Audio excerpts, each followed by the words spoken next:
Occasionally you'll hear people say that the world is small, and that it's getting smaller. I'm here to tell you that it's not. In fact, it's huge. It's getting bigger by the second, and we can't handle it.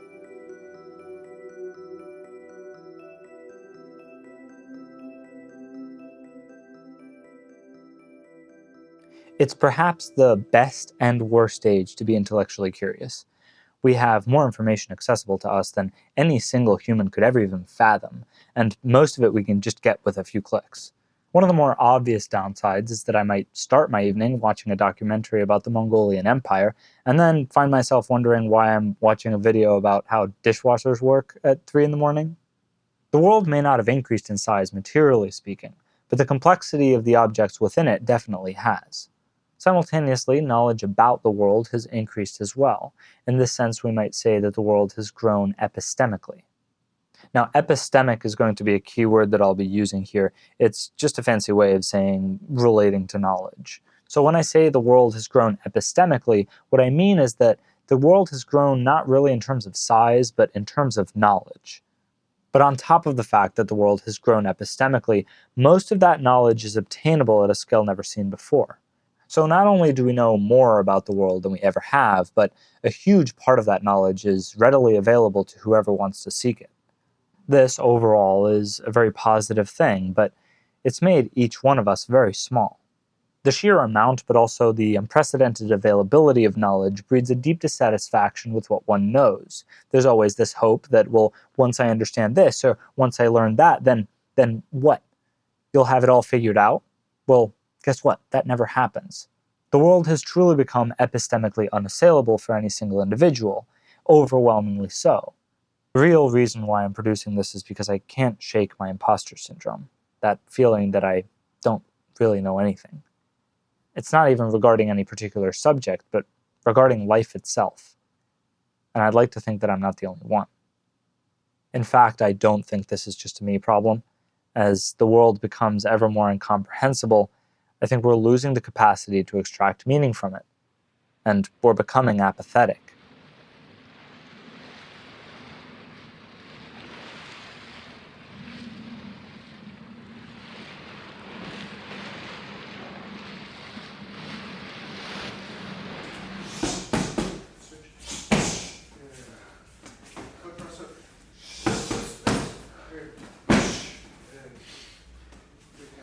I've been doing martial arts for a while, and while I'm not terrible,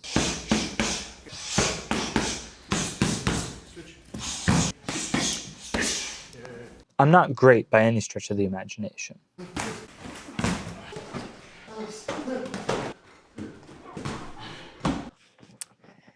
But see, this is important. I have had to come to learn that I'm not good and where my failings are. The first time you step into a gym, you're bound to feel clueless. But it often only takes a couple of classes to get your confidence up. First few classes, you come in, you do a few drills, and you feel like you could take anybody in a street fight. You feel like you could at least stand a fighting chance. I really fucked him up there. Really got him. And then comes sparring. We're going to go really slow, we're going to go really light, and we're just going to kind of, the general rule in sparring when you're new is only hit as hard as you want to get hit. Let's have a look at a graph. The vertical axis indicates a person's confidence, while the horizontal axis indicates the person's actual knowledge about the subject. The graph shows a tendency for you to be overconfident in how much you know with the first few bits of knowledge you acquire. Now, there is something called the dunning-kruger effect, which is popularly represented like this, but this graph doesn't represent what the original study showed in a number of ways. So just to avoid any more misconceptions, I'm calling it the journey of learning. I'm using this visual because it's very illustrative, and it points to an experience we've all had and seen. There is research that seems to confirm something like this occurs, but what I'm presenting here is not science, so do take it with a grain of salt. Now, one of your first steps in this journey of learning is this peak, typically called Mount Stupid. Mount Stupid is peak arrogance. You're likely to take everything at face value and dismiss the subject as simple. The tiniest bit of knowledge makes you infinitely wiser than the average person, so you think that you probably know everything that there is to know, and even if you don't, learning the rest should be a relatively straightforward and simple process. We've all been on Mount Stupid. And some of us stay up there for a very long time. You think you beat me in a street fight? Because I asked Devin Haney. Devin Haney thought the boxer, he thought he beat me in a street fight once. Yeah, he probably f*** you up too, though. You think so? In a street fight would f you up? Why dude? Demetrius Johnson? I'm going to crush his head on the floor. No. No? Mm-mm. Really? But for those who continue on the path of learning comes the uncomfortable realization that nothing is quite as it seems. Suddenly the world broadens. The more you learn, the more you realize that you don't know shit. Confidence plummets. This is the valley of despair. Everything beyond this point is a sort of recovery through learning. You continue to find new knowledge and slowly begin to put the pieces of your broken ego back together. Your confidence might grow again, but it'll never be the same. Eventually, if you're persistent enough, you supposedly reach this state of guru, this seemingly Socratic, all-I-know-nothing kind of serenity. I wouldn't know. I'm not there yet. In fact, everything feels like the valley of despair lately. The only time I feel like a guru is when I meet people that are still on Mount Stupid, and that isn't even that satisfying. The current largeness of the world amplifies this feeling of inadequacy, and makes clambering your way out of the valley of despair just that much harder. I said at the beginning of the video that it might just be the best and worst age to be intellectually curious. On the one hand, it's the best, because there's so much knowledge available. But on the other hand, the worst, because all that available knowledge makes us feel small. So small, in fact, that we might feel powerless to tackle it. In my case, every time that I delve into something, I always find new subjects in the process with which I want to do the same. I feel the need to understand things even tangentially related. To tackle my main question, I start broadening my perspective, and by doing that, I realize just how broad every field is. In this way, the world opens up through every topic, and I feel my ability to grasp anything at all quickly fading. The flood of information that reveals itself during this process puts into perspective just how big and complex the world really is. You could, of course, narrow down, but there are risks involved in specialization too. If you specialize in one thing, you might feel safe in your knowledge of that subject, but if you don't branch out, your view of the world will be extremely limited. Furthermore, people who feel secure and knowledgeable in one narrow field tend to be more prone to getting stuck on Mount Stupid in subjects that they know nothing about. This arrogance is more pronounced and dangerous at a time in which the world is epistemically growing so quickly, and the realms of specialization are becoming narrower, niches becoming more niche. I want to make clear that I'm not only talking about research in academic fields. This also applies to learning new practical skills, choosing career paths. Ask around in industry and you'll soon find out just how specific any given job can be. The effort and knowledge that goes into designing and manufacturing a tiny little component of a product is immense. Besides the quantity and narrowness of specializations today, there's also the sheer speed at which knowledge moves and changes. There are new developments, observations, data points to consider every day that are far beyond our ability to comprehend, let alone evaluate. We can't keep up with the times. That's important because knowledge is a fluid thing. It's not just something that you can hold on to, and it continually needs maintaining and revising. This is something that I personally have struggled to accept, because revising old knowledge takes up time I would like to spend acquiring new knowledge about something else. But alas, our pathetic little realms of knowledge are unable to increase at the same rate as that of available truth. It seems that being knowledgeable has never been harder. Therefore, on top of this feeling of the inability to understand anything is piled on a feeling of inadequacy. Through research, you realize that having an original take is increasingly difficult and rare. If you think of something, it's almost certain that somebody else has thought of it before you. In fact, they've probably already written about it, published it, and then to top it off, already had their idea heavily critiqued. It's a time in which it's easy to feel like all you could ever do is make a lousy remake of something better. As soon as I look into anything, it all just makes me ask myself, who am I to know about anything when I'm just yet another dude in a black t-shirt making a video complaining about how he can't even handle basic existence? The weight of all this at once is a cause for paralysis. I realize I have to rein in my curiosity if I'm to get anywhere, but just the Wikipedia page of the dunning-kruger effect looks so tempting. I mean, get a load of that delicious see also section. That is some tantalizing stuff right there. I think temptation is an appropriate word here. In a way, all this available knowledge is tempting, and my perhaps unhealthy response to that temptation is greed. Now, I want to make clear that my desire is not to know everything. While I do worry about understanding the world holistically, knowing absolutely everything is not the point. I think that knowing everything would actually be pretty boring. That and people would find me really annoying. Like more than they already do. Knowing everything would strip me of the fun of learning. The greed is that more often than not, when I see a new object of potential knowledge, I want it. I want to know more of it, and I want it now. Ultimately, I know that greed can never be satisfied. There's so much to learn, yet so little time. I'm forced to choose. That very realization is the source of this disappointment, this feeling of inadequacy. When you're forced to stop and contemplate the immensity of the world, your own smallness, the unassailability of it all, you find yourself staring into an abyss. You might have heard the term existential dread before. Similarly, I would call the abyss and this feeling that I just described regarding the unassailability of the world epistemic dread. This valley of despair can be so deep that it makes us feel that no amount of learning will ever be enough. In a way, it's true. There's always more to learn. That's a beautiful thing. But it's the abyss that I want to talk about. That bottomlessness of the realm of knowledge. The fact that there is no end. It can be exhausting to be continually exposed to uncertainty, never sure if you're standing on solid ground. Furthermore, if there's infinite knowledge, then any finite amount, no matter how large, is infinitesimally small. It just makes you ask yourself whether it matters then to know a lot or a little, if everything is just going to amount to nothing. There are plenty of these sorts of depressing observations, but they all boil down to the same thing: nihilism. That's when you ask yourself, why care about truth? Why care about knowledge? Why care about learning anything at all? All of this is a recipe for indifference. Ultimately, nihilism is what we must confront. That's the abyss that I'm talking about.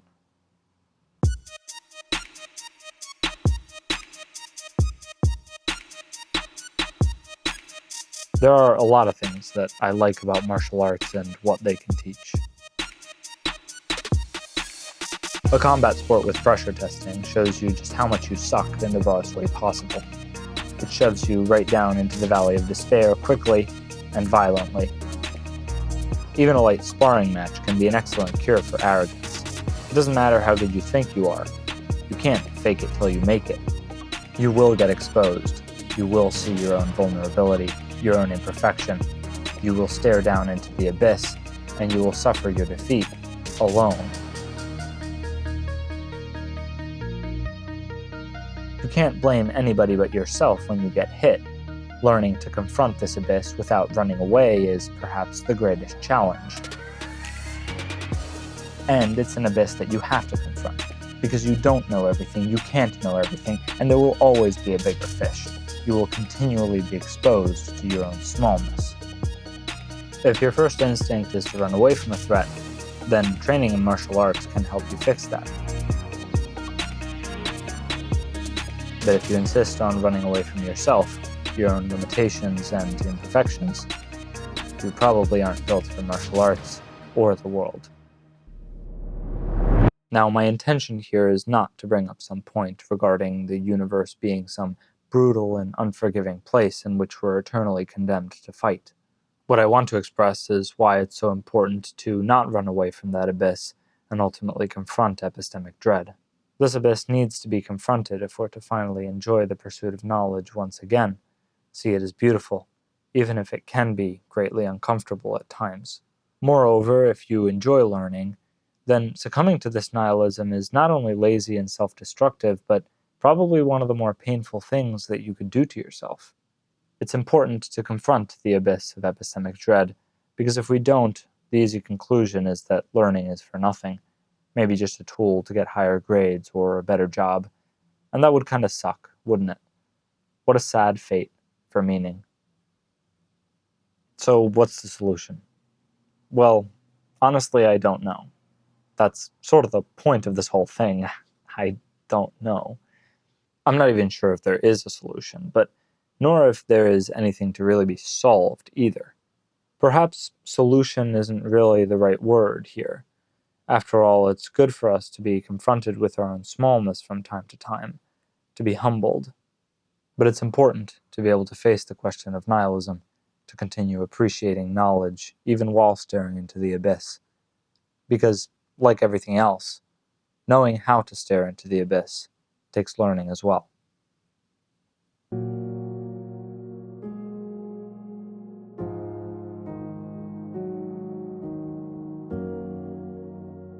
Now, there are a bunch of different answers out there, but one of the more obvious, which I bet a lot of you are thinking about right now, is, oh, it's meaning. You just need to find meaning in knowledge. Yeah, just find meaning. Great, thanks. And how do I find meaning? Look, I agree that we have to learn to derive meaning from knowledge, but that will be up to each one of us. There are many ways of finding meaning in what you learn, and I think that is a very personal quest that I can't really advise on. I don't have any advice to give here anyway. But besides that, I severely doubt that even finding meaning is enough to confront the immensity of the world. Everything I talked about, the unassailability of the world, remains, regardless of whether it's meaningful. Hey, but you clicked on this video for a reason, right? To learn something? So I at least want to offer a small observation that helps me in times like these, when I'm feeling small and overwhelmed in the face of everything. Something new to consider. Maybe you can get something out of it too. Maybe not the philosophers or scientists' take, but maybe the artists.